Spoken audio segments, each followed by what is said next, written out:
and then minimize that away. And see quickly, let's start off with a refresher. I'm going to go to Home, Out of People. I can't see myself now, I can just see the text wall. Just for a note, it's probably easier for Process if you actually audio in. These are there in this section, so let's have a little look at that and just chip in at any point. I did a schema, to sort of explain the problem statement, to show you that the question, what is it about your choice of primary source or sources that makes them effective for your educational methodological issues? Your secondary sources, your experts, your expertise, your theoreticians.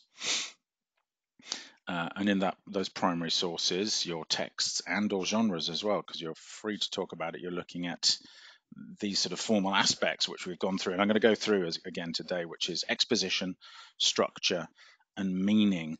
And by exposition, I mean the setup of any text, and by text, as we've learned through the course, that can mean an image, an advert, a poem. A song has the same exposition of setting, character, and conflict, and I'll sort of review that in part one.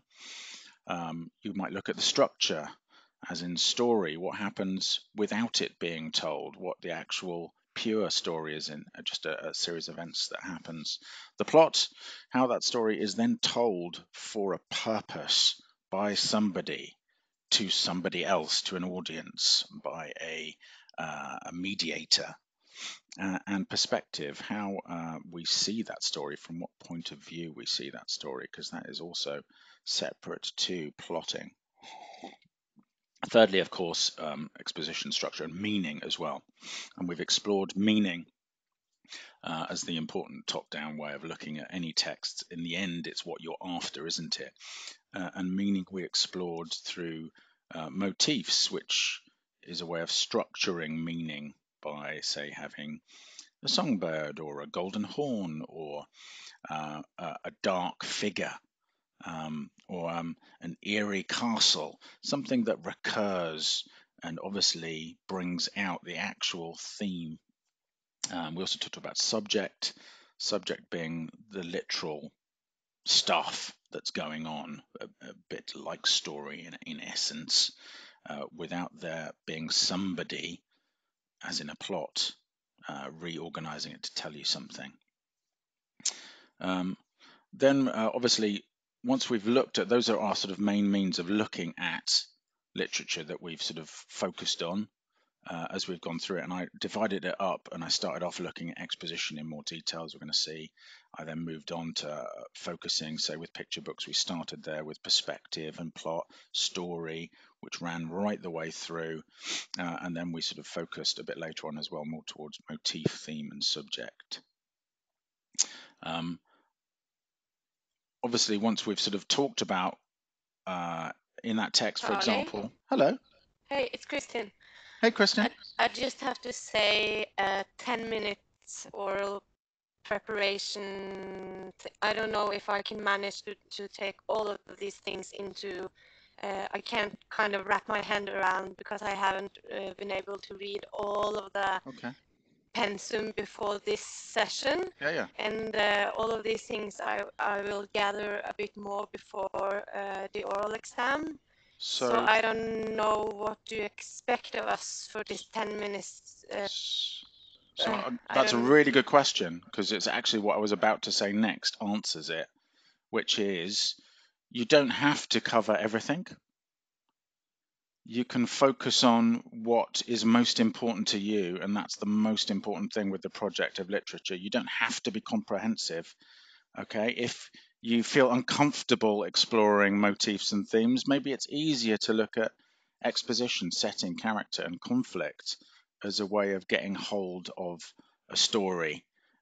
It's absolutely fine to decide that you want to focus on, some people might choose motifs and think about themes that are there, maybe, say, for example, in science fiction.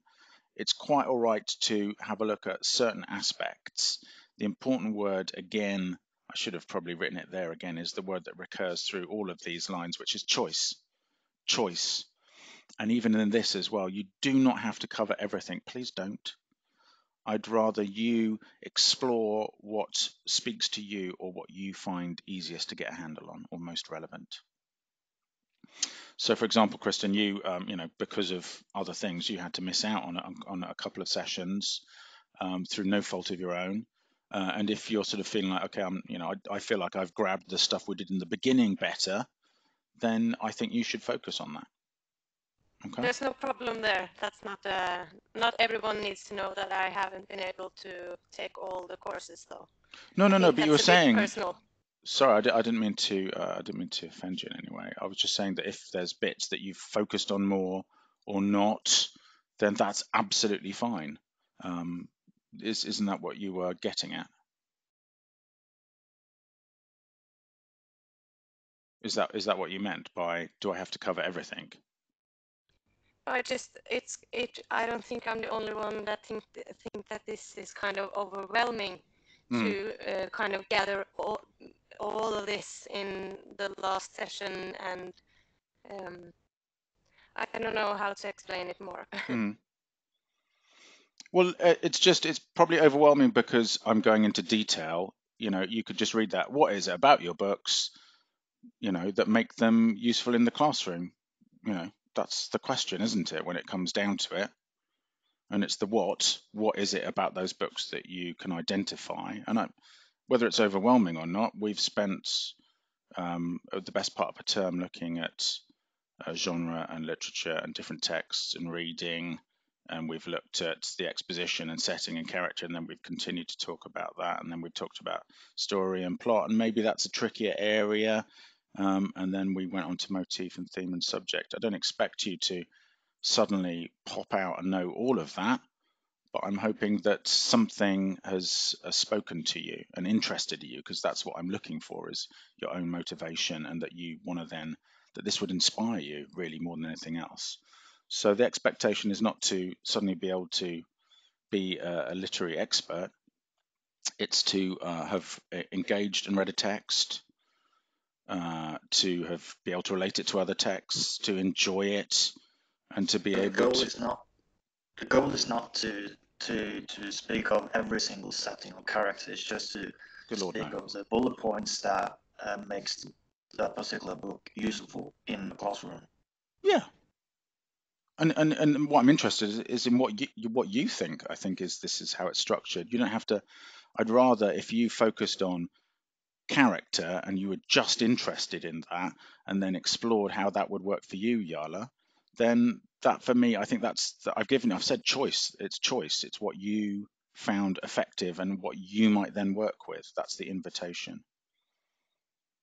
Yeah, thanks. Absolutely. You don't then have to, and again, it's what makes them effective for something in the second line as well, the why, for your choice as well, for something that spoke to you, that interests you, whether it's issues of motivation, whether it's film or drama. So you should be able to. Moreover, I know that you're capable of it anyway, because I've heard you do this. I know that you're capable to talk with written support about your texts and really answer that sort of simple question, which is, what is it about these books that make them useful in the classroom? And I'm just focusing, I'm trying to sort of lay out for you there the two elements of that, which is actually talking about the ways we've talked about books and practiced repeatedly, but not expecting you to get everything, spot on. That's also why you're offered notes, and then relating it to the issues that you think are important, and also identifying the areas that you think are important in the books and genres that you think are important. If it's overwhelming, it might be overwhelming because there's choice. But I think it's pretty doable, considering it sort of, I'm going to show you through now. We've already been through this as well, haven't you? You need to choose text from genres. I already know what most of you might be going for and doing, and then choose why that's important for you. I think I've already spoken to a lot of you about what you might be doing. And then that is potentially what you could do the whole way through, or it could organically move into other areas. We've also got course requirements to then discuss, or we might, for those who've been to York, be able to relate it to that trip as well. Well, let's go through the material, otherwise we won't get some sort of run through today. Position noted. I think I've given you choice and openness. It doesn't mean I expect comprehensive coverage of everything. As I've pointed out from the beginning, the idea is really that if you find something more interesting, I want you to come in here and show what you're most interested in what gets you going, because that, I think, for me as an examiner, will be the most fun, and I think the other examiners as well will really appreciate that. So that's what we're looking for. We're looking for passion and for interest and engagement, which I think I've seen in quite in pretty much all of you throughout the course, and I'm very confident that you're going to do really, really well. Let's have a look at. I know that doesn't answer your question. I think an exam is overwhelming, but we're going to have to work with the strict question we've got and the ability to choose something, and I'm going to stand by that 100%. Sometimes when it gets nearer to exams, people would like less choice. Obviously, I do understand that, but you're going to need to go for the books that speak to you and use those and use that. The criteria which have been published, rating scale and descriptors. You can see we're not doing the proposal presentation, that's for a longer work. We're doing the oral exam criteria. And you'll be doing 4 criteria. Research is not one of your criteria as you're only second years. You will be doing, so it's non-applicable. Presentation, student has delivered a excellent down to poor or inconsistent presentation. There's a clear problem statement, which I have given you, and that's why I laid that out quite clearly. The student has clearly explored solutions to the research problem, given a full evaluation. So that's really looking at your presentation, showing that you've got a question that you've been given and that you're going to explore that problem statement, which you've actually been given, look into potential answers. What is it about this book? What am I potentially going to identify? And how that might then be useful in the classroom, which will be your evaluation phase. Use of language, a student demonstrates use of language, organization and cohesion, range and register. Accuracy is excellent, all the way down to inconsistent. Text and culture content, student has demonstrated excellent knowledge of text genres and approaches to literature covered in the course. Educational methodology, the student has demonstrated excellent knowledge of the educational methodology covered in the course. So I think those are 4 clear categories. One is how you structure and answer overall. One is your language used to get there. 3 is text and culture and your knowledge, and it's divided in the question, the what, and the why is educational methodology, and you get a grade for that as well. So you can have a look through those ratings.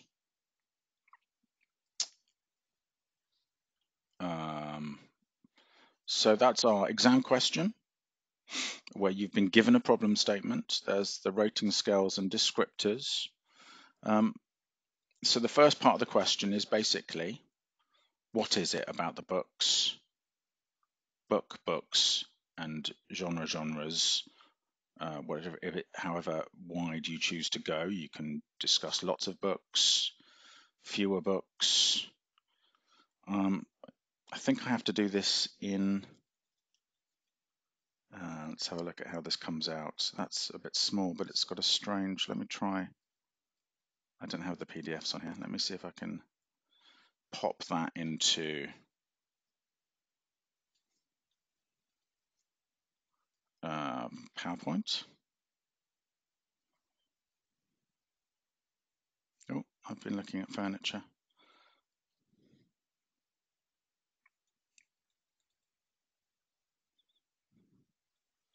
There'll be a slight pause whilst Charles tries to reacquaint himself with the OmniJoin system. There it is. There's the fella. Lovely. Okay, 2 secs, and let me get back into OmniJoin and, gosh, remembering how this all works. Not as smooth as, so share PowerPoint. Yay.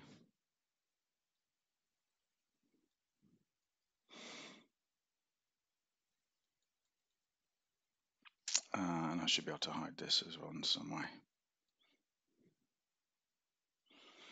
Right, I hope that's good enough. I'm going to have to do this reasonably quickly because it's already 1 o'clock. And I'm here afterwards as well. When we finish, we're going to finish at about 2:30ish, maybe even before that. But if you want time with me, I'm right here. I can stay as late as you like today. So just, you can go through things, or if you just need to express something, it's totally cool. Oh, that's not what I wanted to do.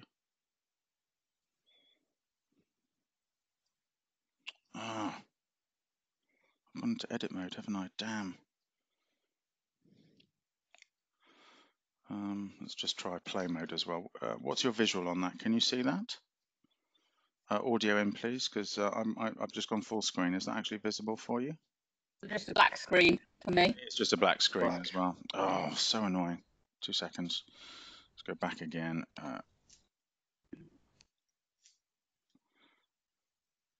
Sorry, I'll just reopen it again. Just why did I press enable editing, having just preluded to all of that as well?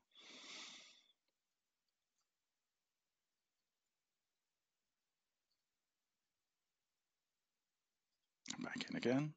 So, still no. Oh, I'm making a right pig's ear of this, aren't I? Let's have a look. Why did it not download? It's down there. There it is. There you are.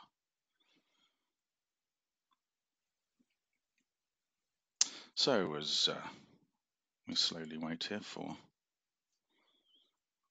PowerPoint to pick up as well. This is going to be exciting stuff on camera as well, I would have thought. Over here. Can you tell I'm not used to this anymore? Right, let's have it one more time, one more go. Let's see if we can't do something with it. Right, and we lost all that. No, I don't want to update. I don't know what to do with that if I can't update. Really? Oh, I can't even see anything there as well. Okay, time again. Let's see. I'm just going to up this. There we go. Oh no. Easy. So that's about as good as we're going to get for the minute, are we? Oh no. There. Right, so we looked at approaches to literature, and I'm going to go through that what in the first part of the question in the problem statement. And we first started by talking about character.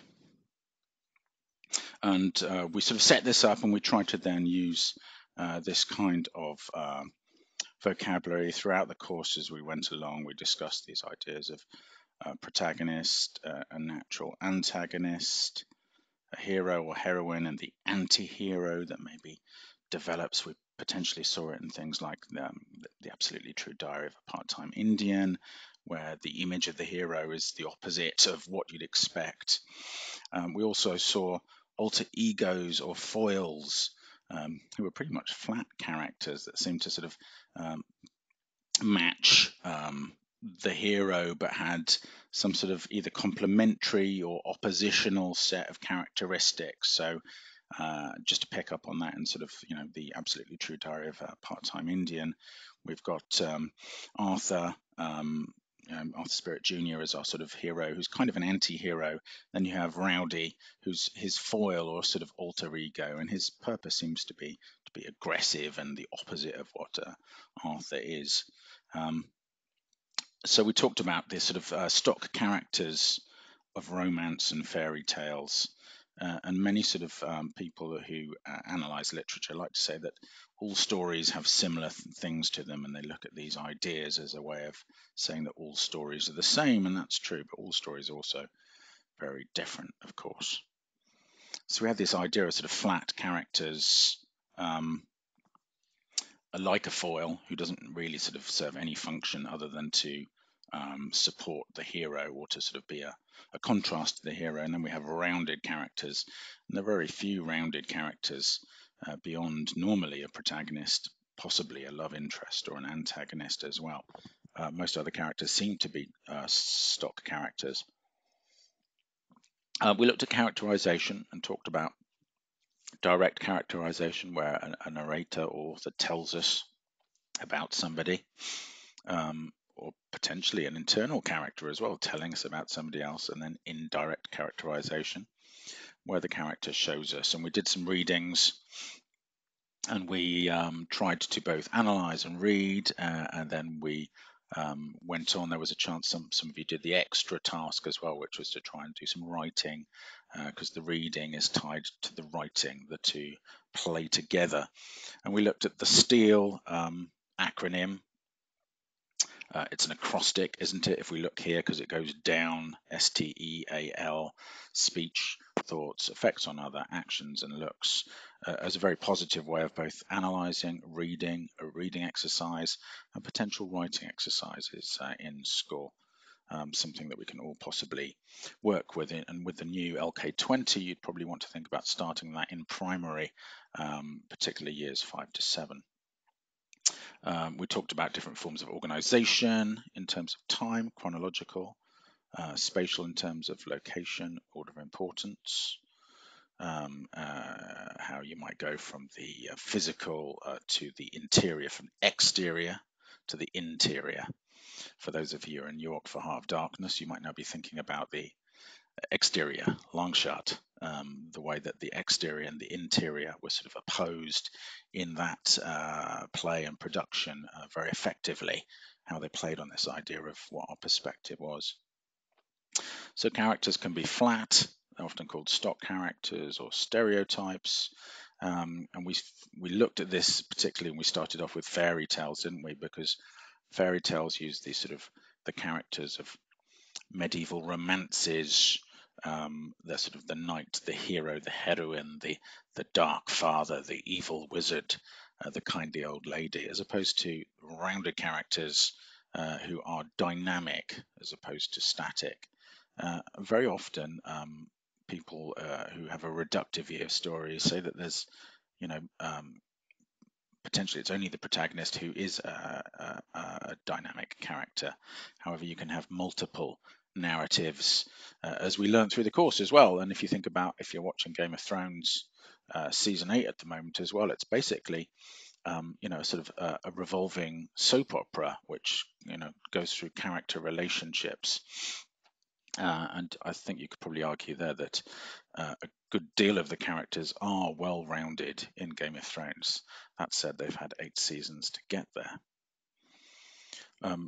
Then we sort of tried to talk about literal language, and we sort of tied that in later as well when I talked about the fact that fantasy uses a lot of literal and realism, literal description as well. But we had literal language where you appeal to the senses and sensory description. You might look to the interior and feelings, evocative verbs, short sentences that create pace, literally give you an idea of sort of speed, mood, movement. And we talked about, and we related it to, as you can see there as well, I've already mentioned that, fairy tales, fantasy, and to realism. Layout's a little bit sort of out on some of this.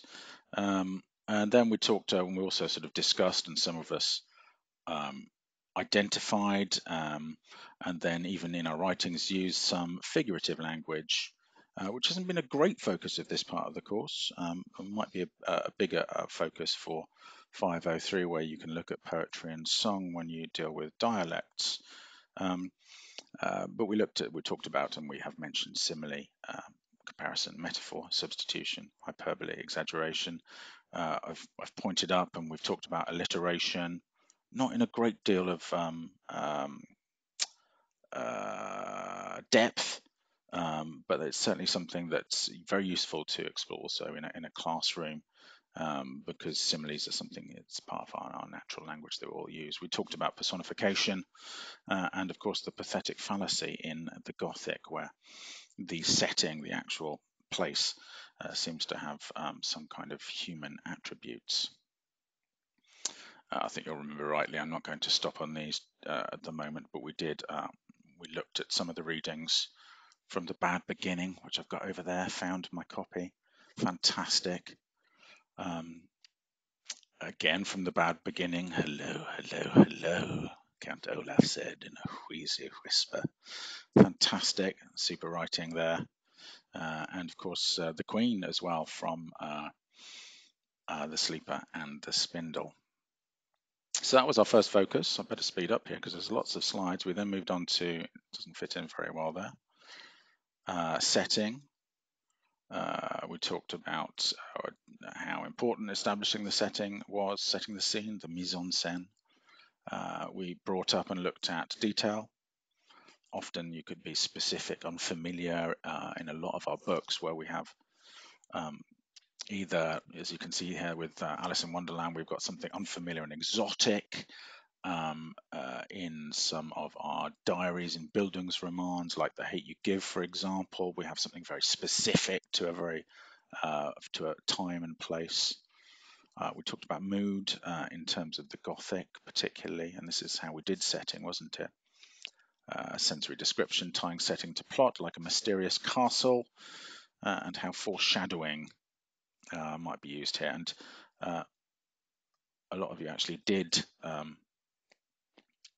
both readings and writings, and some excellent writings, to look at how we can analyze and then produce and how the two are tied together.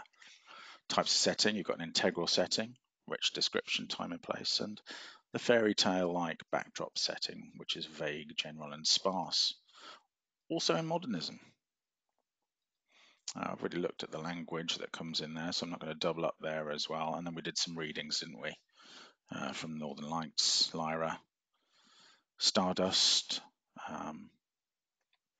Tristan, of course, Peter and Wendy, fantastic, and of course Charlie and the Chocolate Factory with Grandpa Joe right there as well. I feel a bit like Grandpa Joe at the moment because I'm having to sleep in the front room on a bed, as James and the Giant Peach as well. In fact, one from each of them, Alice in Wonderland, for our fantasy selection. We then went on to plot and perspective in narrative writing, thinking more about the first part being what is descriptive. I don't know why there's no conflict seen in there as well. Perhaps that's should have come there as well, that in that setting and character you then come to conflict, and it should be placed here after 26.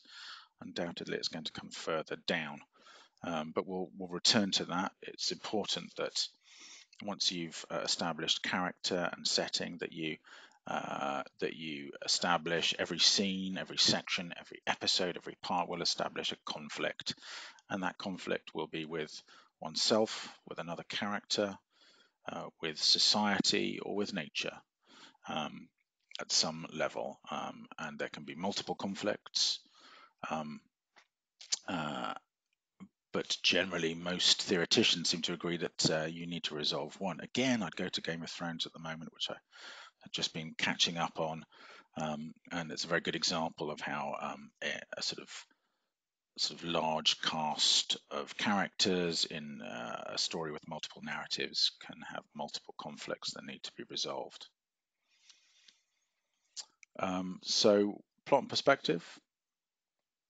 We've discussed and you've written about a narrative point of view, which might be something that you want to focus on. You might have thought that sort of character and setting is a really interesting way of exploring drama, film, song, any texts, and what we just, that section, that could be enough.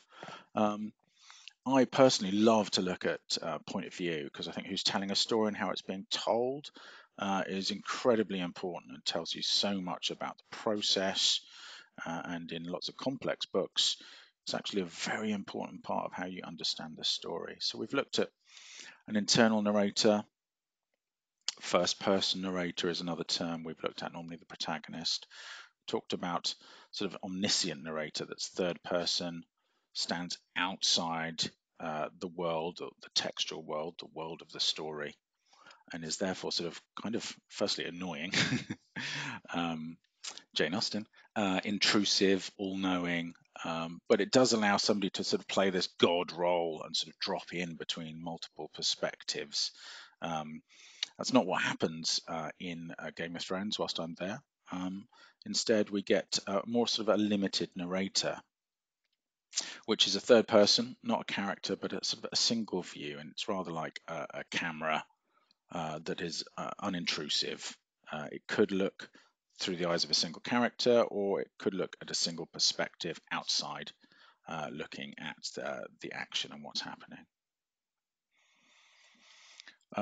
We wrangled a little bit with the difference between story and plot, and I argued, and this is an argument, not a statement of facts, that story is a series of events in the chronological order, in the order they happen.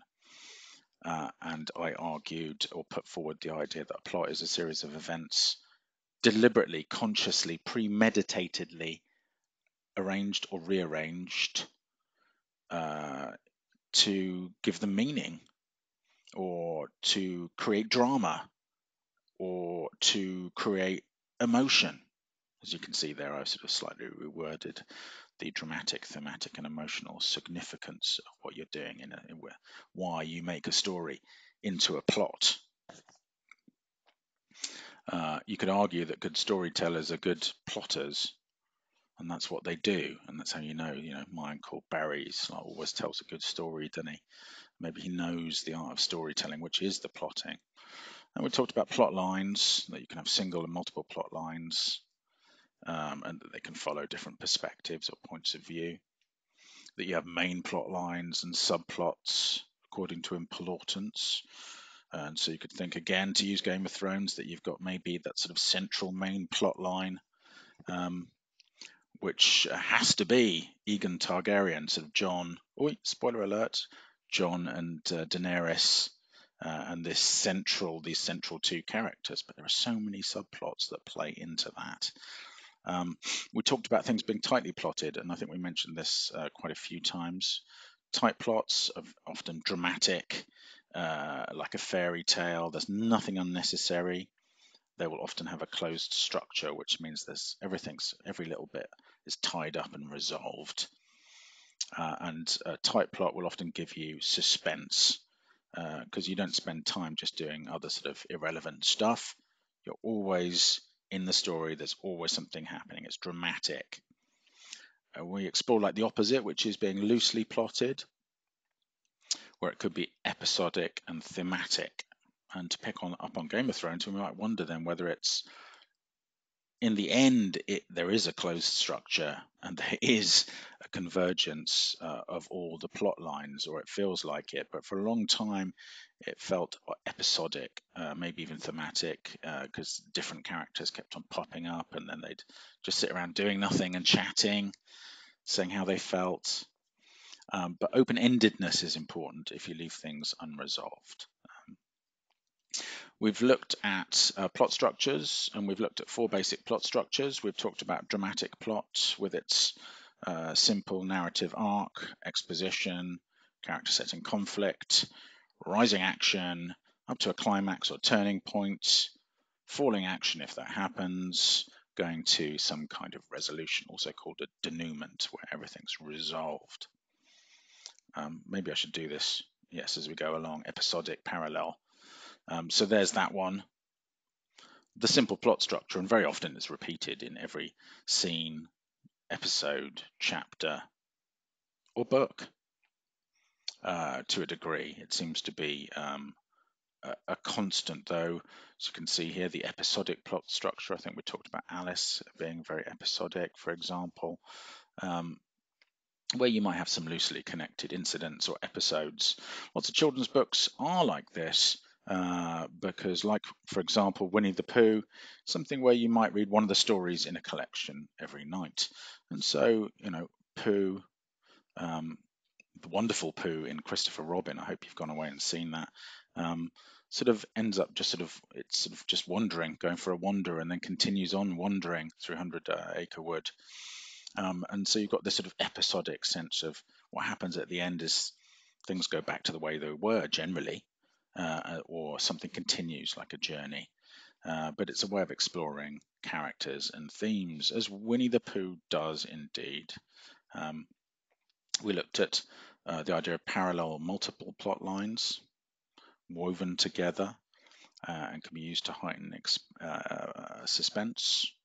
Just checking my timings here as well, how much I should be. I need to keep on going as well.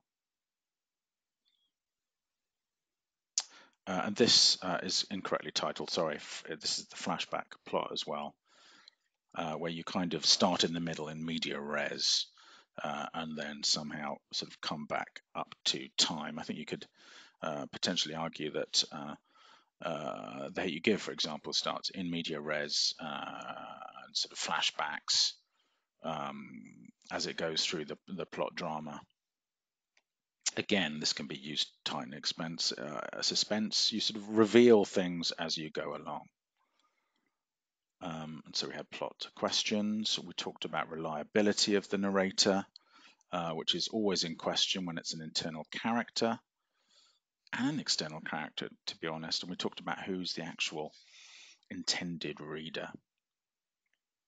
Good, I can go forward a little bit here as well. We looked at the Utterly Me, Clarice Bean, with Miss Wilburton, Otterling. Just to give you an idea of Diary of a Wimpy Kid, fantastic. That's the first line, isn't it? I was born with water on the brain of the Absolutely True Diary. I shouldn't have come to this party. That's The Hate You Give. And up at the top there is I Know I'm Not an Ordinary 10-Year-Old Kid is, of course, Wonder. What a great chapter name as well, Ordinary, to start you off. Oof, I'm going to get there, I promise. And so we can look at who's telling the story, who it's for, and maybe how it's told, who sees what. That's structure. That's the art of storytelling, really. And that's the second sort of pillar of how you might look at songs, pictures, books, any cultural text. And we looked at, as part of, we looked at motifs and themes, poorly laid out there. We said, or I argued, because it's an argument, that subject is really sort of, if the setting is a wartime and it plays out in war, then the subject, you could say, is war. But the theme is what a text says about its subject, what its meaning is. And so if it's a love story where things turn out badly, let's say it's a form of tragedy, who knows, and through somebody's flaw maybe that the story turns to a terrible end, then it's going to tell us something. The theme is what it says about that subject. It's still the subject is still love, but it's telling you maybe that love can destroy you, or that love can be unhealthy, and you need to be careful about healthy sorts of love and unhealthy sorts of love. And I then wanted to flip it immediately, because motifs are a way that themes are expressed or organized, let's say, as well, and they're something that's well worth thinking about, and they link the written text and books to something far more filmatic very strongly, and so they're often used to state and restate theme. So I looked at different ways of expressing themes. You could see it as a problem, finding your place in the world, conflict, society and or nature. Problem, finding out your identity and who you really are. Conflict, self and or others. These are typical sort of themes or sort of dilemmas, problems that are posed or explored by young adult fiction. The answer is the theme. What does the text have to say about this issue? It's another way of looking at a theme. A bit of an insertion there. I explored some of them, and you can look through those there as well. But I'm going to look at this as well, and the idea that what's a motif? Well, a motif could be a word that's repeated, like the word choices that's repeated in The Sleeper and the Spindle. And in that choice, it sort of seems to be the subject is a fairy tale queen that realizes she doesn't have to, she can change the story, basically.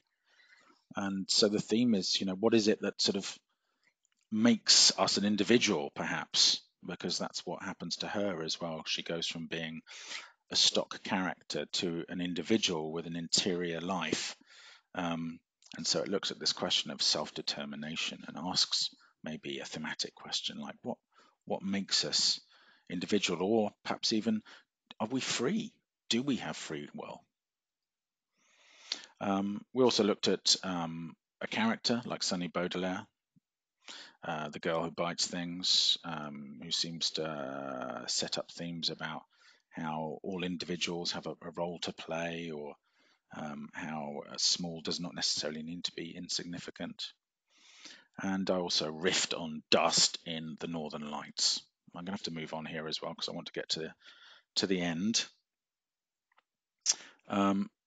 So there's that moment with Wilbert and Charlotte in Charlotte's Web. This just seems to say narrative writing. And we're going to have a look at the last bit. So trying to get that all together as well. There's sort of a story. We all know it's a story, and so we've got this idea of the suspension of disbelief. If you contrive a plot, force it too much, it can feel like false. And if you just let it be realistic, truly realistic, it'll end up like Emile Zola's 11-novel cycle of realistic fiction, which just doesn't end and goes on. The reader sort of knows it's fiction, but accepts the authenticity of the world in different ways. We go through this idea, and there's Neil Gaiman talking about The Sleeper and the Spindle, of the setup or exposition that's necessary in any cultural text where you have setting, character, and conflict. The conflict is with, normally, though there could be sub-conflicts as well, the protagonist normally, and we can focus on that, has a conflict with herself, with others, perhaps with society at large, or nature.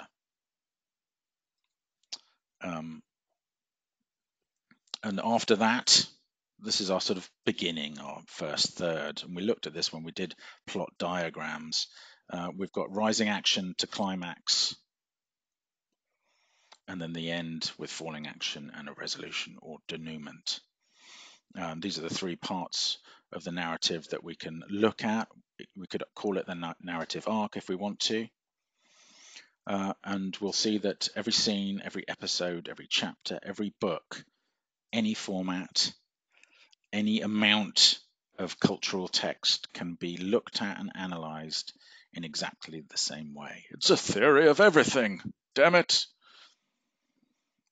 Now, we didn't talk as well as much as we maybe should have about plot devices. I think we did discuss the idea of coupons and vouchers, maybe cliffhangers, plot twists, the flashback method we talked about perhaps at greater length.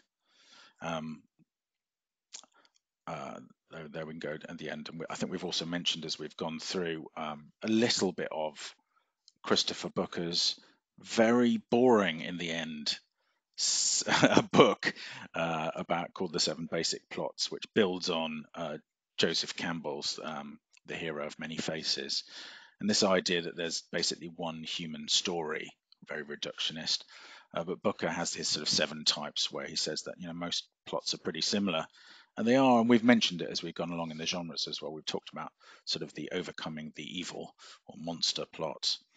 We've looked at the quest, particularly thinking about fantasy, but science fiction too, the idea of journey and return, the Cinderella plot of rags to riches, tragedy and comedy.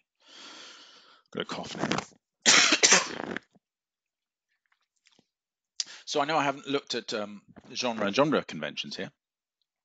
And that was sort of interwoven. What I've done is I've sort of picked out some of the bits in that for you about looking at exposition, structure, the setup, the overall structure in terms of plot, story, and motifs and themes in literature. So that's there for. Oh, I didn't see that question. Anti-hero is any hero who has a flaw, and so an anti-hero actually comes from tragedy, and essentially, first of all, Greek tragedy. The idea that, say, for example, like I played Agamemnon in Electra, and he's a hero, but he's a hero who has a fatal flaw that leads to his downfall, and it all ends horribly in death and murder. And that's the anti-hero. It's the heroic figure who's got some fatal flaw that will lead to a tragic end. So an anti-hero really comes as an idea from Aristotle and from Greek drama. But then there weren't a lot. The anti-hero wasn't popular for a long period of time. The anti-hero started coming back particularly strongly with like the novel and realistic writing. And part of that was the Gothic definitely was quite a few sort of flawed and romanticism, flawed heroes who had issues, a sort of dark hero figure. I'm also going to look at before break. Maybe you've had some time to sketch out, hopefully, what you're thinking about. Those are the things you'd be identifying. And then, yes, you would probably go on to draw in, if you want to, genre. If you're looking at a certain convention there, maybe you're looking at the Gothic. So you'd probably want to think about some Gothic conventions and link that to the setup and typical plot structures and themes. There's a lot that you can work with. It doesn't have to. You don't have to deal with everything. No siree, that would be way too much. So I'm going to very quickly now. Actually, we're at an hour. This is what we're going to do. We're going to do a break now because we're at a good point to stop, and I think we could all probably do with that. I'm going to download methodology, which I will scoot through after the break. So I'm going to go back into OmniJoin here. I've got full screen on something else, and I'm going to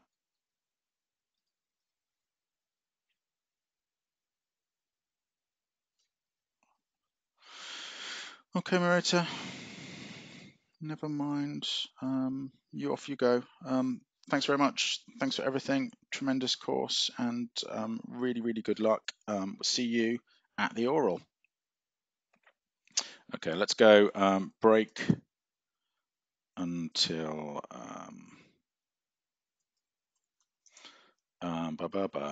where are we? Sorry, 13:45. Let's have a little Breakingtons. Then I'll deal with the second part of the question, and then we'll go on for a last little section where we'll do a bit of speed dating as a practice exercise. Oh, I'll stop the recording there as well.